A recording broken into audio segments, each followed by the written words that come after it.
What is going on, everybody? Welcome back to another edition of Nani, an episode where we discuss anime they're currently watching.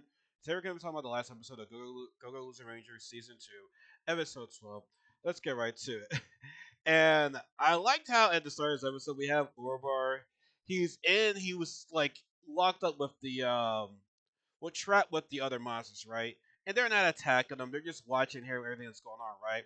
So Orbar, he asks the monsters to please help them. They're like, wait, what? Really? Really? But it just showed that the monsters are not the bad guys.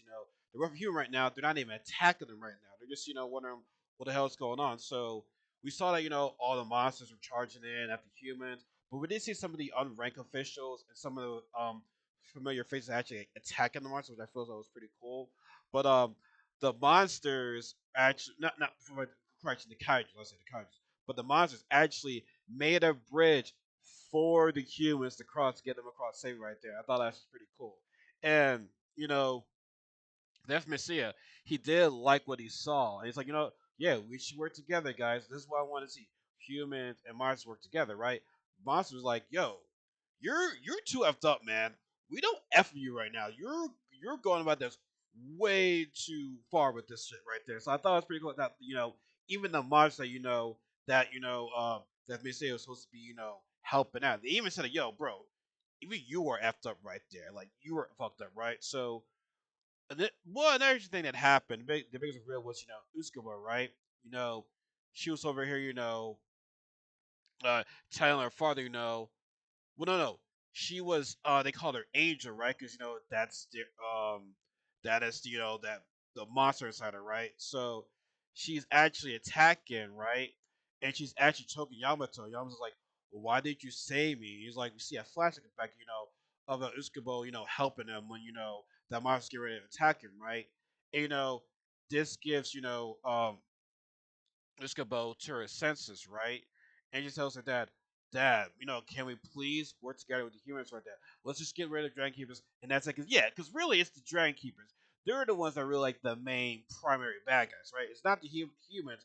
It is humans, but the humans just happen to be the Dragon Keepers, right? He's like, no, F that stuff right there. Tax's daughter, everyone's like, yo, even don't agree with her. Why the hell would you do that to your daughter, right? And the real is, she's not really my daughter. What happened was that okay, so we were wondering, right, when we saw our guy with his monster lover, right? We're wondering like hey, love who you want to love. We're wondering like, so how what I'm saying. Now his monster lover did turn out a human form, so like I guess you understand what happened, right? Because I was wondering like, yo, how what I'm saying, like I said, Billy when Billy found out that Erwin's mom is a mummy, and then Billy's mom was like, "So how did you and Erwin's mom?" Which these questions don't need to be answered. Yeah, that's it right there, right? But yes. What's the real is that yes, monsters can transform into human forms, right? So what happens that yes, his wife was killed, but when his wife was killed, she actually transferred her consciousness over to a human being, over to a vessel. There's also Uskabo, lying down as a kid, basically just using him as a vessel, which she's being manipulated and being controlled because she has a voice in her head saying, "Kill, kill, kill." That's especially Uskabo's lover telling her to kill, kill, right? And it's like to reveal that at the last episode right there, it's like, oh, okay. I wish I would known that a little bit earlier. Like, the reveal just didn't seem that like, oh my gosh, like a gas moment. I'm like, maybe it could have been delivered better right there, but it's like I thought honestly her being half human and half monster would have been cool. But obviously, her being immune to the transformation because it was the monster's consciousness, not necessarily because she's half, but it was just the monster's consciousness on her right there, which is actually pretty like interesting, right? But yeah, I thought it could have been delivered a bit better, but nonetheless, it is what it is, right? So yes, they are still fine. That's a we do see Fighter D and Hitch come into the fray, right? And Fighter D does tell Iskabo, don't let your father control you. You choose your own destiny right there. And then that's when this goes like, wait, Sakurama and D are the same person right there. And her father did say, "You will find something that you'll love. You will find something you'll fall in love for, pretty much." And that's what she falls in love with right there. She now has feelings for towards Fighter D. Right now, they are still fighting death this year, but it's not working, right? So this when Fighter D is like, you know what? Hey, Red, you're gonna let this guy, take the spotlight or something like that. And it's like Red's like, no, no, hell no! I'm the hero right there. I'm the protagonist right there. It's like I'm the star of the show right there. And this is where pretty much all Red and the rest of the monsters, not monsters, Red the Dragon Keepers actually, were attacking him. Like Red shoots his cannon, um, um, Green, goes for his Green uses his hammer, attacks the horde, right? Now previously, we do see, Shidori, his suite, and Fire D actually develop a plan, but like, no, we gotta attack his horn right there. That's his weak point right there. So that's why he just goes. Shidori's like, oh, you're wondering how I know the horn is your weak point? Because I'm a great informant, right? So he hits Yell hits him with his arrow right there. Um, Yell hits him with his arrow. Blue freezes him. Um, Pink kicks him, and then I don't know. I remember who came final hit. I believe it was Red. Red like finish off with does the final blow right there. Let me see. I'm pretty sure he does a pause. Um, I'm pretty sure he does, but he does punch the horn right there. I remember that. I just can't remember the sequence right there. But they actually put him to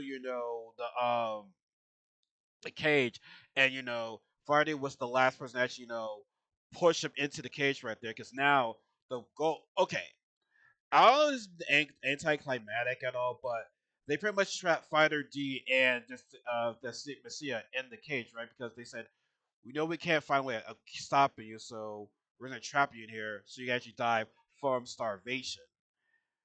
And it's like kind of anticlimactic because it's like, okay, we can't kill you, but we're gonna trap you in here. You're gonna starve to death. Because Friday's like, oh, I can spend here all the time. I'm chilling right now. We'll just leave you here and die and die right now. Usko did ask him, why didn't you use the full injection of the drug, right? Because all the humans they used the whole entire thing. He didn't, which I thought was very interesting. So he didn't use the full on drug because he wanted to maintain the memories of him and his loved one. So that's why he's still technically half human, half monster. Had he actually used the full entire drug, yes, he'll be full on monster right there. But since he used like not all of it, he still has his memory as a human. So this is why he's gonna die as human. And he did say, you know what? I'm actually talking to a monster. This is actually a fan of mine, right? It's actually a dream of mine right there. So I'll die happy right here. So because like I said, he's always been cheering for the monsters, right? Now, of interest that Sakurama and Double X, right? Pachola says, let's go. And she's like, no, I'm signed with humans right there. And Pachola was getting ready to kill her, but that couple turned monsters like, you're not gonna hurt Sakurama. He actually helped us. So he's our savior right there. He's like, all right, by the time I come back, you're dead. So now everything's back normal. So the Dragon Keepers are start well mainly so red, but nonetheless though, the Dragon Keepers have their stats again. They're popular, they fixed their name, we saw a couple of returning some old familiar faces with some of the recruiters from season one. Um, what else was I see? Well, also Sakurama, he said now I wouldn't say he's gonna be the main antagonist, but we got Sakurama says the Dragon Keepers are fake, the monsters are fake. You know what? Let's make a real one by getting rid of the fake ones. So pretty much, he's got double legs, he's got the couple that turn monsters, actually the one pink guy. I'm like, okay, he's on this side right there. Like, what's going on with that, right? So you have that. So I guess to me, it's like a triple threat battle, right? Because you have, I still believe, I still think, Fighter D still wants to get rid of the Dragon Keepers because yes, they're popular again right there, but you know how twisted they are, more so red and yellow, right? You have, like I said, you have D against those guys, and now Sakurama, with how he saw how the Dragon Keepers and monsters are, he wants create a new world, so he's actually gonna be a problem as well too. And we don't forget the boss ones right there. So it's like actually it's like a forward match. It's like a fatal four. So you have like Fardy and his crew. You have Sakurama and his crew. the Dragon Keepers, and the Boss Monster. So like, there's still like there's still like a fatal four right now going on, right? And so because it's weird because it's like we've been wanting for um dragons to get exposed, right? Now they're about getting popularity right there, right? But there's some questions that are left unanswered because so I guess Fighter D is cool of Chidori in history, right? Well, one you saw Chidori, right? Because last time we saw he tried to kill him, right? So it's like season two, there's a lot of questions left unanswered, which, like I said, I'll do a full, a full not a full on breakdown, but like a full more in depth video because, like I said, there's things I have questions for that I want to talk about in the whole overall season two right there. But I mean, I guess, like I said, I guess it was anticlimactic for for them to defeat Despacito, even though they couldn't find a way to kill him. It's like, hey, let's just have you starve to death in this case right there in a year. So I don't know, y'all. Like, if you can't fight, if you can't kill somebody, make him starve to death. I guess I don't know. Trap him, make him starve to death. You know what I'm saying? Like, I don't know. That's the best way to do things right there, I guess. But to me, that's a bit like anticlimactic. Honestly, it just was. But it is what it is. But a year did pass, and this Kubo did free Fire D. So what's gonna happen next season? We just gotta wait and see. But as always, folks, please give this video a like if you like the video, comment the video, subscribe and part of his family. Be sure to follow me on social media accounts in the description box below. And always remember what J. Cole said, everybody. There is no such thing as a life better than yours. Have a good night, everybody. Take care.